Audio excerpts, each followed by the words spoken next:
Bismillahirrahmanirrahim. Assalamualaikum warahmatullahi wabarakatuh. Halo anak-anak hebat di seluruh penjuru Nusantara. Bertemu lagi dengan Bu Aini di Bu Aini Bercerita.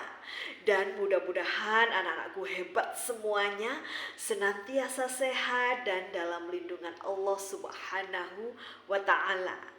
Dan tentunya Bu Aini juga ingin menyapa seluruh sahabat TBM Avicenna Malang dimanapun berada. Tetap semangat membaca ya. Dan kali ini Bu Aini sudah membawa buku yang sangat menarik, yakni dengan judul 44 Kisah Sahabiah Nabi. Buku ini ditulis oleh Kakak Harun Ar-Rasyid dan diterbitkan dari penerbit PKS Sumber Ilmu. Yuk kita simak sampai selesai ya, agar anak-anakku hebat semuanya dapat mengambil hikmah dari cerita yang telah dibacakan oleh Bu Aini. Dan kita baca basmalah terlebih dahulu. Bismillahirrahmanirrahim. Dan kisah dari sahabiah siapa ya yang dibacakan Bu Aini? Ya, yakni Zainab binti Muhammad, wanita pemilik kalung. Zainab binti Muhammad adalah anak kedua Rasulullah. Ia lahir di Makkah pada tahun 600 Masehi.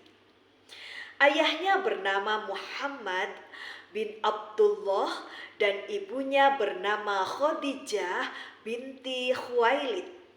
Sejak kecil, Zainab mendapatkan kasih sayang yang tak terhingga dari kedua orang tuanya. Sebelum Islam datang, Zainab menikah dengan salah satu sepupu Rasulullah yang bernama Abu Al-Ash bin Rabi'. Khadijah memberi kalung untuk hadiah pernikahan.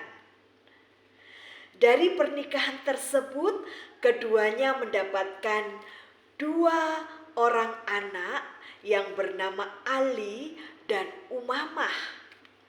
Ali meninggal ketika masih kecil. Adapun Umamah tumbuh dewasa hingga dinikahi oleh Ali bin Abi Thalib setelah meninggalnya Fatimah Az-Zahra. Setelah Rasulullah diangkat menjadi nabi, Zainab menyatakan keislamannya. Namun suaminya tetap berada dalam kekafiran. Ketika datang perintah dari Rasulullah untuk berhijrah ke Madinah, Zainab tetap bertahan di Makkah untuk menemani suaminya. Beberapa bulan kemudian, Abu Al-Ash mengikuti perang Badar bersama kaum kafir Quraisy.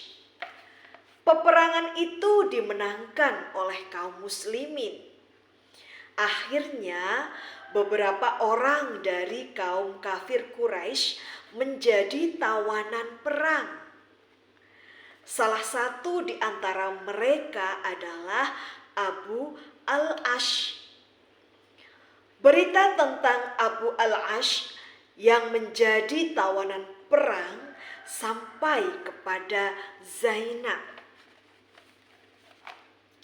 Zainab bersedih dan mengirimkan kalung pemberian ibunya untuk menebus suaminya.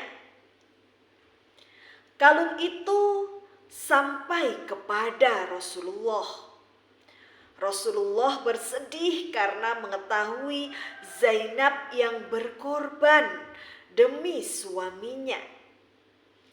Terlebih lagi, kalung itu mengingatkan beliau dengan istri yang sangat beliau sayangi. Akhirnya Rasulullah Shallallahu Alaihi Wasallam membebaskan Abu al-Ash. Beliau juga mengembalikan kalung itu kepada Zainab. Sesampainya di Makkah, Abu al-Ash mengizinkan Zainab untuk pergi ke Madinah menyusul ayahnya. Pada kesempatan itu, Rasulullah dengan tegas melarang Zainab agar tidak mendatangi Abu al-Ash lagi karena dia masih dalam keadaan kafir.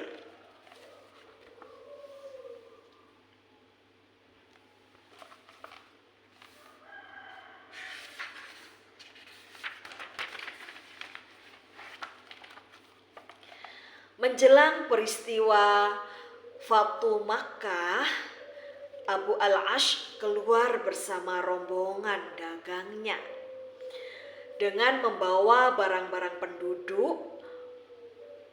penduduk dari Makkah menuju Syam. Di tengah perjalanan, Zaid bin Harisah dan ratusan pasukannya menghadang dan menawan mereka. Namun Abu al-Ash berhasil lolos. Lalu ia menemui istrinya secara diam-diam untuk meminta perlindungannya. Kelapangan hati Zainab membuatnya memberikan perlindungan kepada Abu al-Ash, dan ia menceritakan maksud kedatangan suaminya kepada Rasulullah. Rasulullah pun dapat memahaminya dan mengembalikan harta milik Abu al-Ash. Melihat kejadian itu, Abu al-Ash terharu. Ia tidak menyangka bahwa hartanya akan dikembalikan dalam keadaan utuh. Ia juga tidak menyangka Rasulullah adalah seorang yang menepati janji. Akhirnya Abu al-Ash menyatakan keislamannya. Alhamdulillah.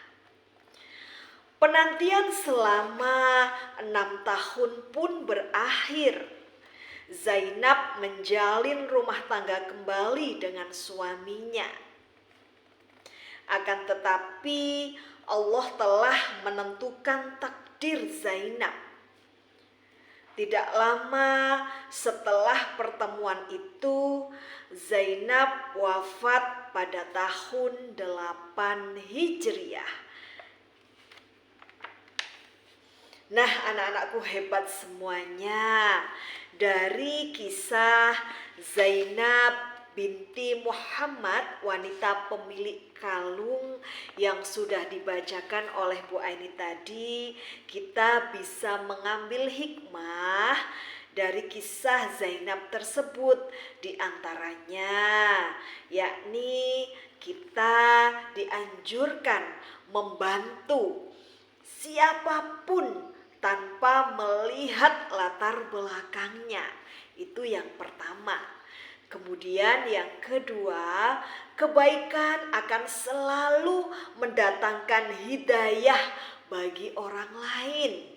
Dan yang ketiga, seorang muslimah hendaknya memiliki hati yang lapang. Dan anak-anakku hebat semuanya, terima kasih atas segala perhatiannya. Dan mohon maaf apabila Bu Aini ada kekhilafan. Sampai berjumpa di Bu Aini bercerita selanjutnya. Di Taman Makan Selasih. Cukup sekian dan terima kasih. Tetap semangat anak-anakku hebat semuanya. Tetap semangat untuk belajar dan tetap semangat untuk membaca buku. anak-anakku. Mudah-mudahan anak-anakku hebat semuanya, senantiasa sukses di dunia dan sampai di akhirat nanti. Anak-anakku hebat semuanya, terima kasih. Dan Bu Aini akhiri, ihdinas sirotol mustaqim, wabillahi taufik wal hidayah, wabiridho wal inayah. Wassalamualaikum warahmatullahi wabarakatuh. Sampai jumpa di Bu Aini bercerita selanjutnya.